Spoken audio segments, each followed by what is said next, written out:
जोहार इन जय हिंद दोस्तों। आप लोग कैसे हैं? मेरे ख्याल से अच्छे होंगे जैसे अपना प्रिपरेशन कर रही होंगे। तो दोस्तों आज मैं फिर से आप लोग के लिए और झारखंड सचिवालय यानी कि जैसे सीजीएल और आप लोग झारखंड लेडी सुपरवाइजर के दोस्तों आप लोग पेपर 1 के क्लासेस लेके आए जो दोस्तों हिंदी के रहने वाला है।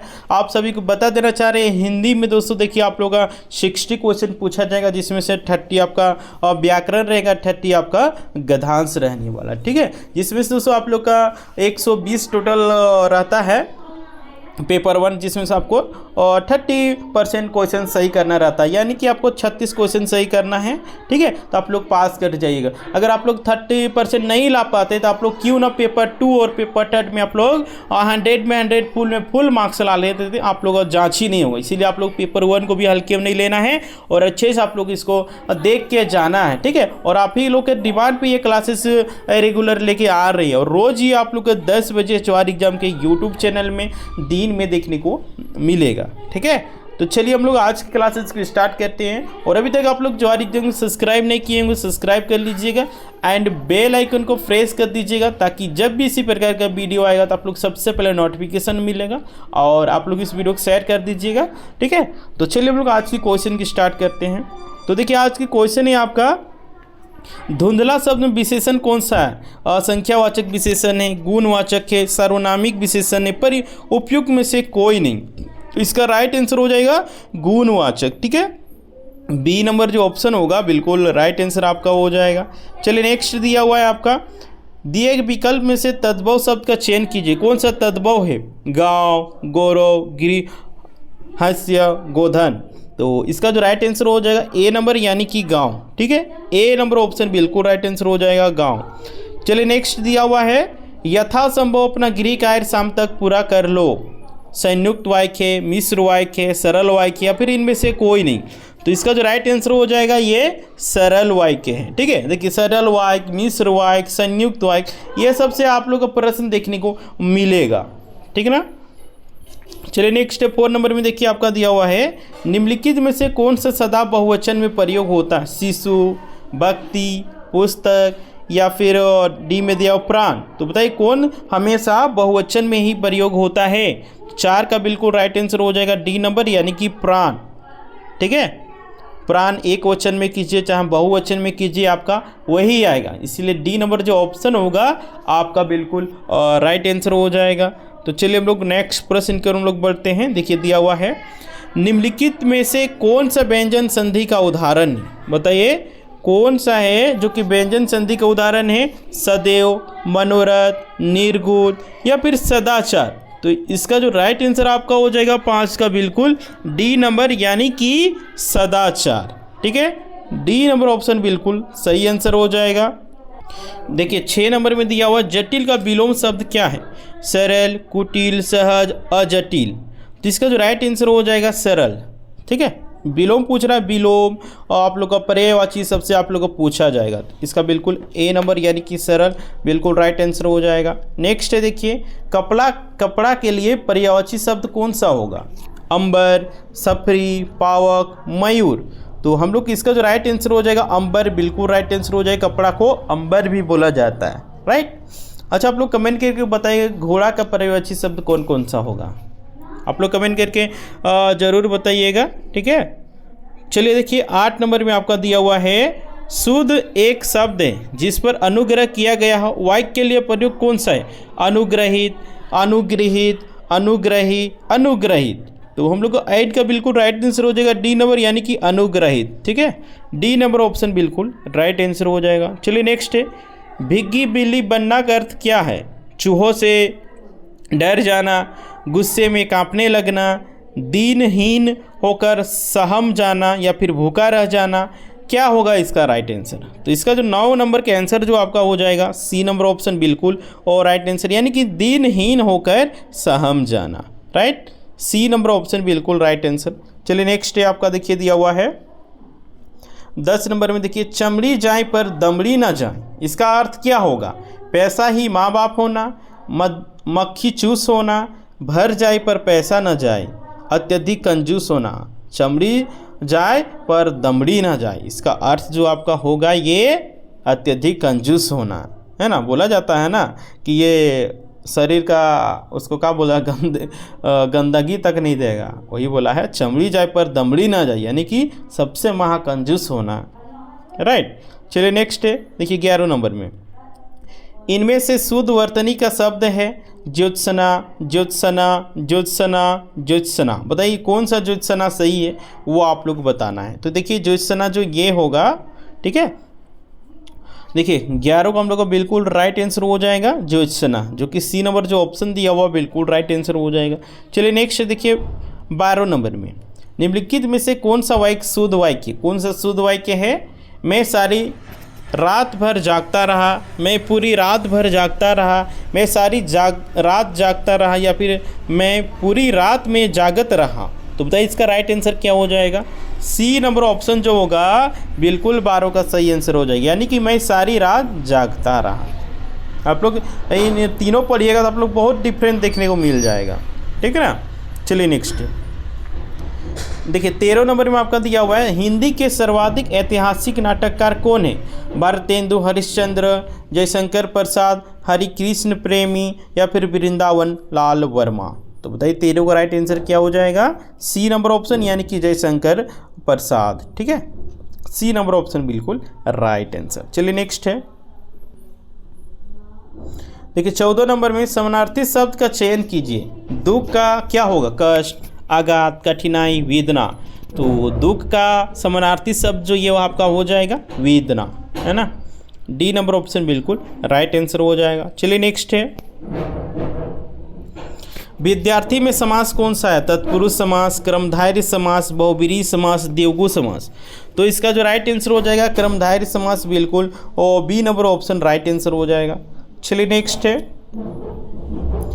देखिए 16 नंबर में दिया हुआ है, हिंदी वर्णमाला में स्वरों की कुल संख्या कितनी है, 8, 11, 14, 16।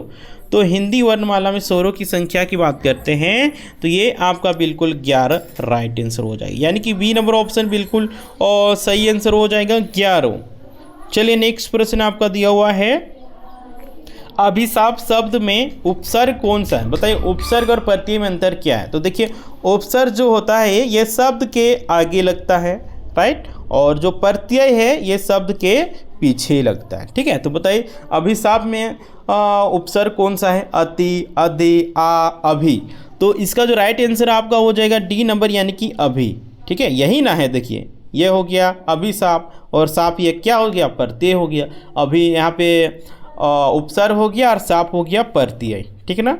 चलिए नेक्स्ट प्रश्न की ओर हम लोग बढ़ते हैं, लिंग की दृष्टि से दही क्या है, स्त्रीलिंग है, पुल्लिंग है, नपुंसक लिंग है, उभय लिंग है। तो बताइए इसका राइट आंसर क्या हो जाएगा। तो इसका जो राइट आंसर हो जाएगा पुल्लिंग, ठीक है, दही क्या है, पुल्लिंग है। आप लोग स्त्रीलिंग है कि पुल्लिंग है, कमेंट करके बताइए। देखिए निम्नलिखित वाक्यों में से कौन सा वाक्य शुद्ध है, विद्या श्रेष्ठ धन होती है, विद्या श्रेष्ठ धन होता है, विद्या श्रेष्ठ धनी मानी जाती है, या फिर डी में दिया विद्या श्रेष्ठ धन नहीं होता है। तो बताइए 19 का राइट आंसर क्या हो जाएगा। इसका राइट आंसर हो जाएगा विद्या श्रेष्ठ धन मानी जाती है, ये बिल्कुल राइट आंसर हो जाएगा। बाद बाकी ये ए बी डी ये सब रॉन्ग है, राइट। चलिए नेक्स्ट है, देखिए 20 नंबर में आपका दिया हुआ है, निम्नलिखित में से शुद्ध वर्तनी कौन सा है, शुद्ध कौन सा है, आशीर्वाद, आशीर्वाद, आशीर्वाद, आशीर्वाद। बताइए कौन वाला सही है, ये आप लोग को बताना है। तो सी नंबर जो ऑप्शन होगा बिल्कुल राइट आंसर हो जाएगा, ये इस तरह का आशीर्वाद लिखा जाता है ना। चलिए नेक्स्ट है 21 नंबर में, देखिए देशभक्ति किस तत्पुरुष समास का उदाहरण है, कर्म तत्पुरुष, करण तत्पुरुष, संप्रदान तत्पुरुष, संबंध तत्पुरुष। तो इसका जो राइट आंसर वो हो जाएगा आपका डी नंबर, यानी कि संबंध तत्पुरुष, ठीक है, डी नंबर ऑप्शन बिल्कुल राइट आंसर। चलिए नेक्स्ट प्रश्न आपका दिया हुआ है, निम्न में मेघ का पर्यायवाची इंगित करें, जलज, कोकनद, पयोद, उपयुक्त सभी। तो मेघ का पर्यायवाची हो जाएगा ये आपका बिल्कुल सी नंबर ऑप्शन, यानी कि पयोद, ठीक है, डी सी नंबर ऑप्शन बिल्कुल पयोद राइट आंसर हो जाएगा आपका। चलिए नेक्स्ट प्रश्न की ओर हम लोग बढ़ते हैं, प्रस्थान का समानार्थी शब्द क्या है, बताइए प्रस्थान का समानार्थी शब्द क्या है, स्वस्थान, विशेष स्थान, पर्यान, या फिर परमान। तो इसका जो राइट आंसर हो जाएगा 23 का बिल्कुल, और सी नंबर यानी कि पर्यान, सी नंबर ऑप्शन बिल्कुल और राइट आंसर हो जाएगा। ठीक है, सी नंबर ऑप्शन बिल्कुल राइट आंसर हो जाएगा। चलिए नेक्स्ट है 24 नंबर में, देखिए आपका दिया हुआ है क्या, मानव का सही विलोम शब्द कौन सा होगा, दानव, दैत्य, राक्षस, पुरुष। तो मानव को उल्टा बताना है, तो मानव को उल्टा जो ये हो जाएगा आपका दानव, क्या हो जाएगा, मानव का दानव, ए नंबर ऑप्शन बिल्कुल और राइट आंसर। चलिए नेक्स्ट है, देखिए 25 में आपका क्या दिया हुआ है, दिए गए वाक्य खंड के लिए एक शब्द चुनिए जिसका विभाजन ना किया जा सके, अखंडित, अविभाज्य, अभक्ति या फिर अखंड। तो 25 का जो इसका राइट आंसर हो जाएगा बी नंबर यानी कि अविभाज्य, राइट, बी नंबर जो ऑप्शन होगा बिल्कुल और राइट आंसर हो जाएगा। चलिए नेक्स्ट प्रश्न है, देखिए 26 नंबर में दिया, पंच शब्द का अनेकार्थी शब्द नहीं है, पाँच, ग्राम सरपंच, निर्णय करने वाला, पंचानन। तो इसका जो राइट आंसर हो जाएगा 26 का बिल्कुल डी नंबर यानी कि पंचानन। चलिए नेक्स्ट है, देखिए अंगूठी का नग होना, इसका अर्थ क्या होगा, बहुत कीमती होना, कीमत का अंदाज लगाना, सौंदर्य से लगा हुआ, अंगूठी अंदर होना। तो हम लोग इसका राइट आंसर हो जाएगा बहुत कीमती होना, यानी कि ए नंबर ऑप्शन बिल्कुल सही आंसर हो जाएगा। चलिए नेक्स्ट है, जहाँ न पहुँचे रवि वहाँ पहुँचे कवि। तो बताइए इसमें क्या है, कवि के लिए कुछ भी अगम्य नहीं, कवि निरंकुश होता है, या फिर कवि कल्पनाशील होता है, या फिर कवि भावप्रवण होता है। तो हम लोग को जिसका राइट आंसर हो जाएगा 28 नंबर का बिल्कुल और सही आंसर हो जाएगा ए नंबर यानी कि कवि के लिए कुछ भी अगम्य नहीं है, राइट, ए नंबर ऑप्शन बिल्कुल और राइट आंसर हो जाएगा। चलिए नेक्स्ट है, देखिए देश रक्षा के लिए प्रत्येक नागरिक को रहना चाहिए कैसा, संबंध बनाकर, उद्धत या फिर प्रभुत। बताइए देश रक्षा के लिए प्रत्येक नागरिक को कैसे रहना चाहिए, बोलिए, तो उदयत, है ना, बी नंबर ऑप्शन बिल्कुल सही आंसर। चलिए नेक्स्ट है, देखिए दिया हुआ है कौन सा वाक्य शुद्ध है, दही खट्टी है, दही खट्टा है, दही खटास है, दही खटाई है।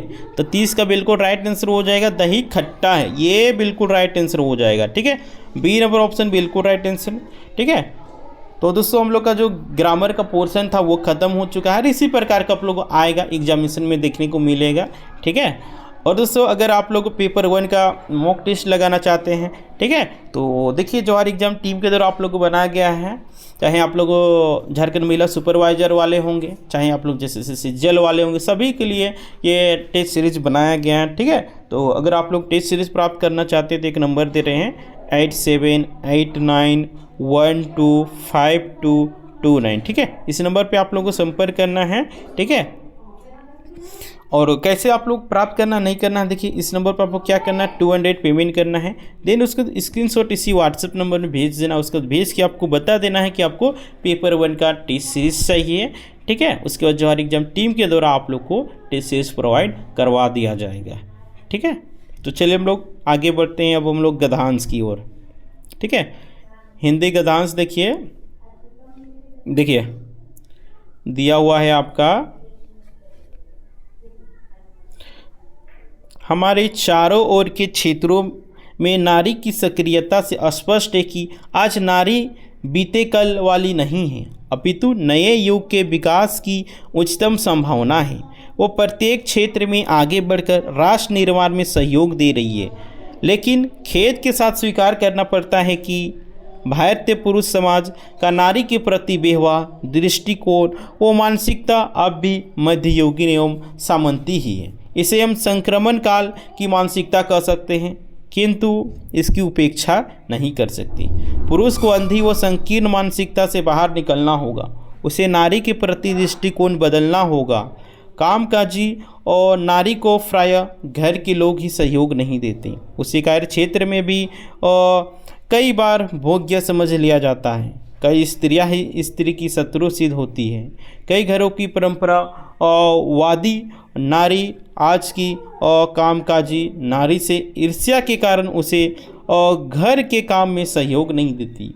उसे अपने कार्य क्षेत्र में कई सामंती पुरुषों के कटाक्ष व अमर्यादित व्यवहार सहने पड़ते, फिर भी नारी के पैरों में पत्थर नहीं बांधे जा सकते, उसका उड़ान बाधित नहीं की जा सकती, राष्ट्र निर्माण में उसकी प्रतिभागिता अग्रगामी होती जा रही। तो दोस्तों ये आप लोग का गद्यांश था, इसके रिलेटेड हम लोग प्रश्न करेंगे। ठीक है, देखिए 31 नंबर प्रश्न दिया, उपयुक्त गद्यांश का उपयुक्त शीर्षक दीजिए। इस गद्यांश का क्या शीर्षक हो सकता है? भारतीय नारी, आज की नारी, कामकाजी नारी या फिर अमर्यादित नारी। तो ये जो आप लोग गद्यांश पढ़ के बताइए इसका शीर्षक क्या हो सकता है, ये आप लोग को बताना है। तो बताइए 31 का राइट आंसर क्या हो जाएगा? भारतीय नारी, है ना, भारतीय नारी का जिक्र किया गया, इसलिए ए नंबर जो ऑप्शन होगा, ए नंबर नहीं सॉरी, आज की नारी। ठीक है, आज की नारी इसका शीर्षक बिल्कुल और सही आंसर हो जाएगा। देखिए 32 नंबर दिया हुआ, निम्नांकित में से कौन नए युग की विकास की उच्चतम संभावना है? नारी, पुरुष, बालक या फिर इनमें से कोई नहीं। तो आप लोग अच्छे से ये गद्यांश को पढ़े होंगे, ध्यान से सुने होंगे, तो आप लोग इसका आंसर आसानी से लगा लीजिएगा, नारी इसका बिल्कुल राइट आंसर हो जाएगा। ठीक है, चलिए नेक्स्ट है, मध्ययुगीन सामंती मानसिकता के प्रदर्शक कौन है? आज के पुरुष, आज की नारियां, आज की अशिक्षा, उपरोक्त सभी। तो हम लोग इसका जो राइट आंसर है आज का पुरुष, ए नंबर जो ऑप्शन होगा बिल्कुल और राइट आंसर आपका हो जाएगा। चलिए नेक्स्ट प्रश्न आपका दिया हुआ है, और निम्नांकित में से किसे अंधी और संकीर्ण मानसिकता से बाहर निकलने की बात कही गई है? पुरुष को, नारी को, बालकों को या फिर बालिकाओं को? तो इसका जो राइट आंसर आपका हो जाएगा बिल्कुल ए नंबर, यानी कि पुरुष को, ए नंबर ऑप्शन बिल्कुल राइट आंसर। चलिए नेक्स्ट प्रश्न आपका दिया हुआ है 35 नंबर में, राष्ट्र के निर्माण में किसकी प्रतिभागिता अग्रगामी होती जा रही? पुरुषों की, स्त्रियों की, राजनेताओं की या फिर खिलाड़ियों की? तो हम लोग को 35 का बिल्कुल राइट आंसर हो जाएगा स्त्रियों की। ठीक है, बी नंबर ऑप्शन बिल्कुल सही आंसर हो जाएगा। चलिए नेक्स्ट प्रश्न देखिए आपका दिया हुआ है गद्यांश से। ठीक है, देखिए गद्यांश में इसको देखिए पढ़िए थोड़ा आसानी से, है ना, और जल्दी इसको देने का प्रयास कीजिए। देखिए विद्यार्थी काल की तुलना कुम्हार की उस कच्ची मिट्टी के लोंदे से की जाती है जिससे कुछ भी बनाया जा सकता है। यह बनाने वाले पर निर्भर है कि वह लोंदे से सुंदर रचना करता है या कुरूप। इस अवस्था का विद्यार्थी अपने आप को किसी भी दशा में ले जा सकता है। प्रायः इस काल में विद्यार्थी में जो जोश होता है परंतु होश नहीं होता है, वह हीन दिशा की ओर और जल्दी भ्रमित हो सकता है। मार्ग से भटका विद्यार्थी अपने साथ साथ परिवार, समाज, देश के लिए भी समस्या खड़ा कर देता, करता है कि नहीं? बिल्कुल करता है। विद्यार्थी का ध्यान अपने लक्ष्य पर उसी तरह रहना चाहिए जिस प्रकार अर्जुन का मछली की आंख पर केंद्रित था। विद्यार्थी अर्जित करना उसका एक माध्यम है। विद्या से विनय प्राप्त होती है और विनय से धन प्राप्त होता है। धन प्राप्ति के बाद मुख्य ही सुख होता है।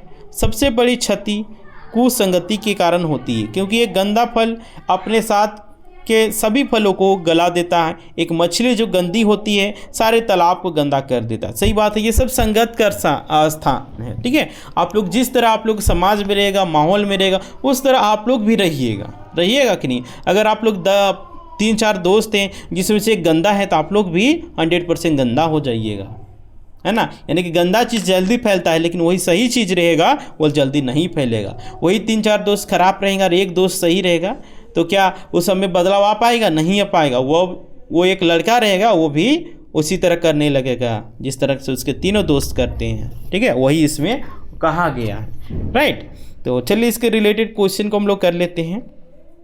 तो देखिए उपयुक्त गद्यांश का उचित शीर्षक क्या होगा?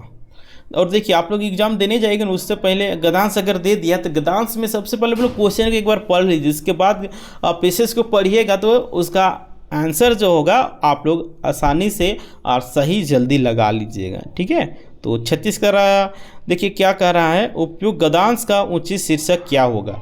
विद्या ही जीवन है, विद्यार्थी जीवन, विद्यासीन और दिशाहीन विद्यार्थी और दिशाहीन, इनमें से कोई नहीं। तो 36 का बिल्कुल हम लोग को राइट आंसर क्या हो जाएगा? बी नंबर, यानी कि विद्यार्थी जीवन। विद्यार्थी जीवन के ही बारे इसमें बात किया गया है, इसीलिए हम लोग को बी नंबर जो ऑप्शन होगा बिल्कुल राइट आंसर। चलिए नेक्स्ट है, विद्यार्थी काल की तुलना किससे की जाती है? विद्या से, पुस्तकों से, कच्ची मिट्टी के लोंदे से, या फिर इनमें से कोई नहीं। तो इसका जो राइट आंसर हो जाएगा कच्ची मिट्टी के लोंदे से। सी नंबर जो ऑप्शन होगा बिल्कुल राइट आंसर हो जाएगा। चलिए नेक्स्ट है, विद्यार्थी काल में छात्रों में क्या विशेषताएं होती है? विद्यार्थी जोशीले होते हैं, वे हीन दिशा की ओर शीघ्र भ्रमित हो जाते हैं, विद्यार्थियों को कुसंगति से सर्वाधिक क्षति होती है, या फिर उपयुक्त सभी। तो हम लोग इसका राइट आंसर हो जाएगा उपयुक्त सभी। ठीक है, देखिए विद्यार्थी काल में छात्रों में देखिए जो विशेषता होता है वो विद्यार्थी जोशीले होते हैं, राइट, वे दिशा की ओर शीघ्र ही दिशाहीन की ओर भ्रमित हो जाते हैं, है ना, गलत ट्रैक में चल जाते हैं, विद्यार्थियों को कुसंगति से सर्वाधिक क्षति होता है, गलत संग से क्षति होगा ही। चलिए नेक्स्ट है, 39 नंबर में दिया हुआ है आपका, विद्यार्थी का ध्यान किस पर होना चाहिए? पुस्तकों पर, श्याम पट पर, लक्ष्य पर, या फिर वस्त्र पर। तो हम लोग को जो 39 का राइट आंसर क्या हो जाएगा? लक्ष्य पर। ठीक है, सी नंबर ऑप्शन बिल्कुल राइट आंसर, लक्ष्य पर। किसी भी लक्ष्य में अगर पहुंचना है तो लक्ष्य पे फोकस करना ही होगा। आप लोग को DSLR की तरह आप लोग को सीखना चाहिए कि देखिए वो अपने लक्ष्य के लिए सारे चीज़ों को ब्लर कर देता है, जो उसका गोल रहता है, फोकस रहता है, उसी में फोकस करता है। उसी तरह इंसान को भी करना होगा, तब जाके आपको लक्ष्य प्राप्त होगा। जितने भी चीज़ नेगेटिव चीज़ें हैं वो सबको एकदम ब्लर कर देना है, साइड में कोई भी आए जाए नहीं जाए कोई फ़र्क ही नहीं पड़ना चाहिए, यानी कि एवरीथिंग इज इग्नोर, राइट। देखिए 40 नंबर में आपका दिया आँख का पर्यायवाची, यानी आँख का पर्यायवाची क्या होगा? दृग, अतिसौरभ, ध्रुवनंदा, खनक। तो इसका जो राइट आंसर आपका हो जाएगा ए नंबर, है ना, दृग। ए नंबर ऑप्शन बिल्कुल राइट आंसर। चलिए नेक्स्ट प्रश्न की ओर हम लोग बढ़ते हैं। मछली पर किसका लक्ष्य था? आप लोग गद्यांश पढ़े होंगे तो आप लोग जवाब दीजिएगा, विद्यार्थी का कि समाज का कि कुमार का या कि फिर अर्जुन का। तो मछली पर किसका नज़र था, लक्ष्य था, बताइए, कमेंट करके बोलिए आप लोग। अर्जुन का नहीं था, आप लोग ध्यान से पढ़ते ही नहीं हैं।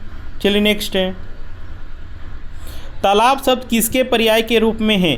विद्यार्थी, मछली, समाज या फल। तो हम लोग को इसका 42 का बिल्कुल राइट आंसर हो जाएगा समाज का। ठीक है, सी नंबर ऑप्शन बिल्कुल सही आंसर। चलिए नेक्स्ट प्रश्न की ओर हम लोग बढ़ते हैं। देखिए सुंदर का भाववाचक संज्ञा कौन सा होगा? सौंदर्यवान, सुंदरता, सुंदरी, मनमोहक। तो सुंदर का जो भाववाचक ये हो जाएगा सुंदरता, है ना। बी नंबर जो ऑप्शन होगा आपका बिल्कुल राइट आंसर हो जाएगा। तो चलिए नेक्स्ट प्रश्न की ओर हम लोग बढ़ते हैं। देखिए गद्यांश है, आगे भी गद्यांश देखिए दिया हुआ है, ये गद्यांश को हम लोग चलिए फटाफट पढ़ लेते हैं, उसके बाद इसका सवालों को हल करने का प्रयास करते हैं, राइट। तो चलिए हम लोग बढ़ते हैं आगे। तो देखिए स्वतंत्र भारत में पूर्ण साक्षरता के प्रति जागरूकता बढ़ाने के लिए भरसक प्रयास किए गए, लेकिन इसमें आज तक सफलता नहीं मिल सकी। इस आंशिक सफलता का मुख्य कारण यह है कि भारत की लगभग 3/4 जनसंख्या गाँवों में निवास करती है। गाँव में शिक्षा के प्रति उपेक्षा का भाव पाया जाता है।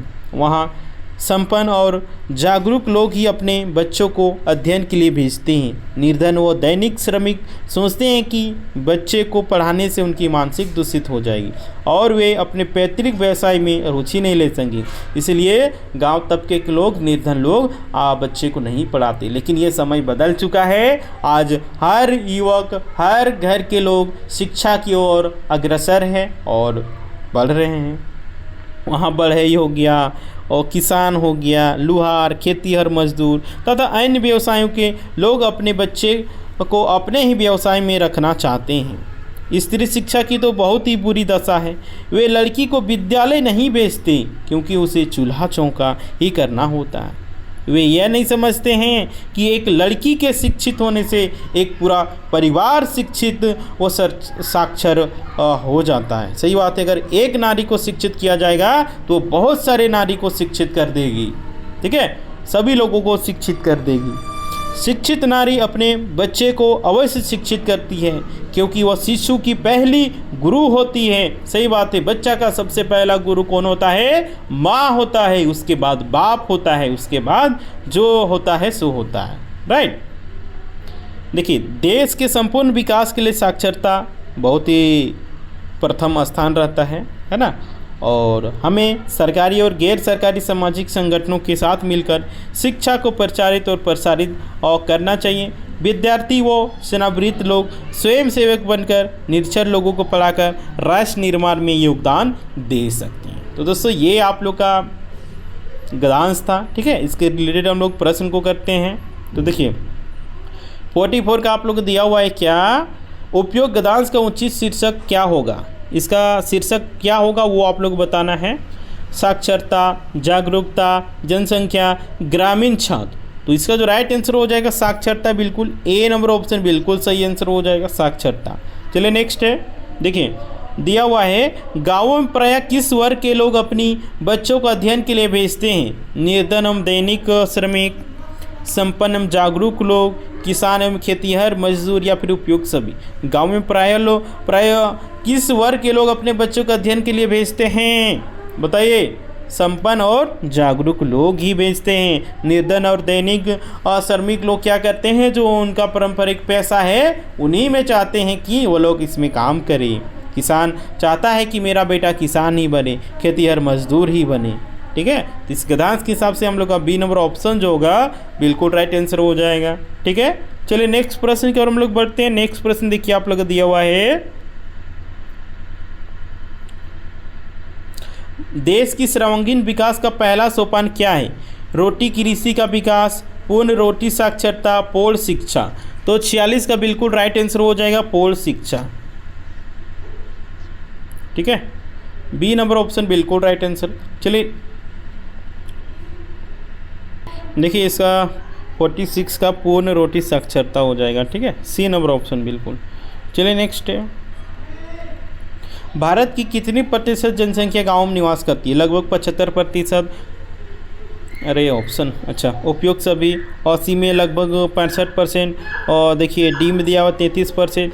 तो 47 का बिल्कुल जो राइट आंसर हो जाएगा 75%, ठीक है, गांव में निवास करती है। चलिए नेक्स्ट प्रश्न हम लोग बढ़ते हैं।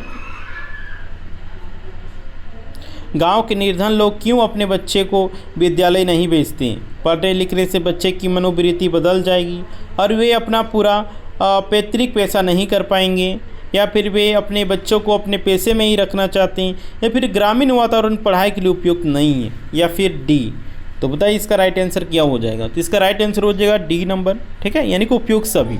देखिए पढ़ने लिखने से बच्चों की मनोवृत्ति बदल जाएगी, ठीक है, और वो अपना पैसा नहीं करेंगे, इसलिए गांव के जो निर्धन लोग हैं वो अपने पारंपरिक पैसा है उसी में अपने बाल बच्चों को लगाते हैं, राइट। वे अपने बच्चों को अपने पैसे में ही रखना चाहते हैं। ग्रामीण वातावरण के लिए सही बात है, शिक्षा उतना सही नहीं है, यहाँ पे माहौल ही नहीं होगा। जैसा माहौल रहेगा वैसा ही तो होगा। जहाँ चोर डकैत रहेगा उस गांव का बच्चा भी चोर डकैत ही बनेगा। जिस गांव में नेता रहेगा उसका नेता बनेगा, है ना। यानी कि सब माहौल पे डिपेंड करता है, एनवायरनमेंट पे डिपेंड करता है, ठीक है। चलिए नेक्स्ट है गद्यांश। देखिए और एक गद्यांश दिया हुआ है, प्यासा आदमी कुएं के पास जाता है। सही बात है, प्यासा आदमी कुएं के पास जाता है कि पानी आदमी के पास जाता है। यह बात निर्विवाद सत्य है, लेकिन सत्संगति के लिए आवश्यक नहीं है। आप सज्जनों के पास जाइए, उनकी संगति प्राप्त करें। घर बैठे भी आप सत्संगति का आनंद लूट सकते हैं। यह बात पुस्तकों द्वारा संभव है। हर कला और लेखक को जन साधारण से एक विशेष बुद्धि मिली है। इस बुद्धि का नाम प्रतिभा है। पुस्तक निर्माता अपनी प्रतिभा के बल से जीवन भर से संचित ज्ञान को पुस्तक के रूप में उड़ेल देता है। जब हम घर की चार दीवारी में बैठकर किसी पुस्तक का अध्ययन करते हैं, तब हम एक अनुभवी और ज्ञानी सज्जन की संगति में बैठकर ज्ञान प्राप्त करते हैं। नित्य नई पुस्तक का ध्यान हमें नित्य नए सज्जन की संगति दिलाता है। इसलिए विद्वानों ने स्वाध्याय को विशेष महत्व दिया और घर बैठे बैठे सत्संगति दिलाना पुस्तकों की सर्वश्रेष्ठ उपयोगिता है, राइट। तो ये आप लोगों का गद्यांश था। तो इसके रिलेटेड हम लोग प्रश्न को करते हैं। बताइए घर बैठे बैठे सत्संगति का लाभ किस प्रकार प्राप्त किया जा सकता है। संतों का वचन सुनकर, अपना कर्म करके, घर बैठे पुस्तकों का अध्ययन करके, या फिर इनमें से कोई नहीं। तो हम लोग को जिसका राइट आंसर हो जाएगा 49 का बिल्कुल सी नंबर, यानी कि घर बैठे पुस्तकों का अध्ययन करके। चलिए नेक्स्ट है 50 नंबर में, देखिए आपका दिया हुआ है, हर पुस्तक में संचित ज्ञान अलग अलग प्रकार का क्यों होता है। हर पुस्तक में संचित जो ज्ञान रहता है वो अलग अलग प्रकार का क्यों होता है। पुस्तक की रचना विशिष्ट विषयों पर आधारित होती है। पुस्तक में लेखक के अनुभव एवं विचार समाहित होते हैं। पुस्तक की रचना एक विशिष्ट उद्देश्य से होती है, या फिर उपयोग सभी। तो हम लोग 50 का बिल्कुल राइट आंसर जो हो जाएगा डी नंबर, यानी कि उपयोग सभी। ठीक है, पुस्तक की रचना विशिष्ट विषयों के ऊपर आधारित होती है। पुस्तक में लेखक के अनुभव एवं विचार समाहित रहता है, सही बात है। पुस्तक की रचना एक विशेष उद्देश्य से होती है, राइट, इसीलिए हम लोग का डी नंबर 50 का बिल्कुल सही आंसर हो जाएगा। चलिए नेक्स्ट प्रश्न आपका देखिए दिया हुआ है 51 नंबर में, पुस्तकों की सर्वश्रेष्ठ उपयोगिता क्या है। बताइए, पुस्तकों की सर्वश्रेष्ठ उपयोगिता क्या है, बताइए। घर में बैठकर सत्संगति दिलाना, कहानियों का ज्ञान, व्याकरण का ज्ञान देना, समालोचना का ज्ञान। तो बताइए इसका राइट आंसर क्या हो जाएगा। तो 51 का बिल्कुल राइट आंसर हो जाएगा ए नंबर, यानी कि घर में बैठकर सत्संगति दिलाना। ए नंबर ऑप्शन बिल्कुल राइट आंसर। चलिए नेक्स्ट है, देखिए और 52 में दिया हुआ है आपका, निर्विवाद शब्द का अर्थ क्या है। विवादित, विवाद रहित, बिना विवाद के। डी में दिया हुआ है बी तथा सी दोनों। तो इसका जो राइट आंसर हो जाएगा आपका डी नंबर, यानी कि विवाद रहित, बिना विवाद का, इसीलिए डी नंबर जो ऑप्शन होगा बिल्कुल सही आंसर हो जाएगा। चलिए नेक्स्ट प्रश्न आपका दिया हुआ है 53 नंबर में, देखिए प्रस्तुत गद्यांश में प्रयुक्त शब्द बुद्धि का नाम क्या है। संगति, प्रतिभा, अनुभवी, सजन। तो इसका जो राइट आंसर हो जाएगा आपका 53 का बी नंबर, यानी कि प्रतिभा बिल्कुल राइट आंसर हो जाएगा। चलिए नेक्स्ट है 54 नंबर में, पुस्तक में वर्णित विषय वस्तु होती है जनसाधारण की समस्याएं, पर्यावरण की बातें, लेखक के जीवन भर का संचित ज्ञान, राजनीतिक धारणाएं। तो इसका जो राइट आंसर हो जाएगा लेखक के जीवन भर का संचित ज्ञान। ठीक है, सी नंबर जो ऑप्शन होगा बिल्कुल राइट आंसर हो जाएगा। चलिए नेक्स्ट प्रश्न नहीं, देखिए गद्यांश दिया हुआ है। ठीक है, तो गद्यांश को हम लोग चलिए फटाफट पढ़ लेते हैं। ठीक है, और ये क्लास आप लोग कैसा लग रहा है, आप लोग कमेंट करके बताते नहीं हैं। सभी लोग जितने कोई भी देखिएगा, आप लोग सभी कोई कमेंट करके ज़रूर बताइएगा, ताकि आप लोग से मोटिवेशन मिलता है तो आप लोग के लिए और अच्छा से अच्छा कंटेंट ला सके, और आप लोग का जो सपना है वह ड्रीम है उसमें कुछ हेल्प कर सके। हैं, तो देखिए गद्यांश दिया हुआ है, आधुनिक मानव समाज में एक और विज्ञान को भी चकित कर देने वाली उपलब्धियों से निरंतर सभ्यता का विकास हो रहा है, तो दूसरी ओर मानव मूल्यों का ह्रास होने से समस्या उत्तरोत्तर होती जा रही है। आज मनुष्य अपने सामाजिक और आर्थिक समस्याओं का शिकार है। इसका कारण विवेक और ईमानदारी का त्याग है। सही बात है, अनेक सामाजिक और आर्थिक समस्याओं का शिकार आज मनुष्य विवेक और ईमानदारी को त्याग कर भौतिक स्तर से ऊंचा उठने का प्रयत्न कर रहा है। वह सफलता पाने के लालसा में उचित और अनुचित चिंता नहीं करता है, उसे तो बस साध्य को पाने की प्रबल इच्छा होती रहती है। ऐश्वर्य की प्राप्ति के लिए भयंकर अपराध करने में भी संकोच नहीं करता। वह इनके नित्य नए नए रूपों की खोज करने में अपनी बुद्धि का अपव्यय कर रहा है। आज हमारे सामने यह प्रमुख समस्या है कि इस अपराध वृद्धि पर किस प्रकार रोक लगाई जाए। सदाचार, कर्तव्य परायणता, त्याग आदि नैतिक मूल्यों का तिलांजलि देकर समाज के सुख कामना करना स्वप्न मात्र है। सही बात है। तो ये गद्यांश आप लोग को अच्छी तरीके से समझ लिए होंगे। ठीक है, और आप लोग इसको रोक के भी अपने से भी पढ़ के आप लोग समझ सकते हैं। ठीक है, इसमें कोई इशू नहीं है। तो देखिए इसका क्वेश्चन है, मानव जीवन में समस्याएं निरंतर क्यों बढ़ रही है। ईमानदारी की कमी के कारण, या फिर विवेकहीनता के कारण, या फिर सदाचार की कमी के कारण, किसके कारण ये बढ़ रही है, या फिर सभी के कारण बढ़ रही है। तो इसका जो राइट आंसर हो जाएगा डी नंबर, यानी कि बिल्कुल सही आंसर हो जाएगा, यानी कि ईमानदारी की कमी के कारण बढ़ रही है, विवेकहीनता के कारण बढ़ रही है, सदाचार के कमी के कारण बढ़ रही है। देखिए 56 नंबर में आपका दिया हुआ है, विज्ञान के विकास के साथ साथ समाज में किन मूल्यों का ह्रास हो रहा है। मानव मूल्यों का हवास, लेखन कला का हवास, लिपि में विकास, इनमें से कोई नहीं। तो 56 का जो इसका राइट आंसर आपका बिल्कुल हो जाएगा ए नंबर, यानी कि मानव मूल्यों का हवास। ठीक है, ए नंबर ऑप्शन बिल्कुल सही आंसर। चलिए नेक्स्ट प्रश्न आपका दिया हुआ है 57 नंबर में, किन जीवन मूल्यों के द्वारा सुख प्राप्ति की कामना की जा सकती है? सदाचार, कर्तव्य परायणता, त्याग, उपयोग, सभी। तो इसका जो राइट आंसर हो जाएगा डी नंबर, यानी कि देखिए जीवन मूल्यों का सुख प्राप्ति देखिए सदाचार से किया जा सकता है, कर्तव्य परायणता से किया जा सकता है, त्याग से किया जाता है। बिना त्याग के बिना जीवन में कुछ भी संभव नहीं है। ठीक है, जीवन में त्याग का होना बहुत जरूरी है, सेक्रीफाइस का होना बहुत जरूरी है, राइट। इसीलिए हम लोग का डी नंबर जो ऑप्शन होगा बिल्कुल राइट आंसर हो जाएगा। उत्तरोत्तर शब्द का अर्थ क्या होता है? निरंतर, लगातार, उतार चढ़ाव, डी विद्या, ए तथा बी दोनों। तो हम लोग को जो 58 का बिल्कुल राइट आंसर हो जाएगा डी नंबर, यानी कि ए तथा बी दोनों। चलिए नेक्स्ट है, उपयुक्त गद्यांश का उचित शीर्षक क्या होगा? इस गद्यांश का शीर्षक क्या होना चाहिए? विज्ञान का विकास, आधुनिक जीवन में नैतिक मूल्यों का हवास, समाज और विज्ञान, या फिर इनमें से कोई नहीं। तो इसका जो राइट आंसर हो जाएगा आपका क्या हो जाएगा?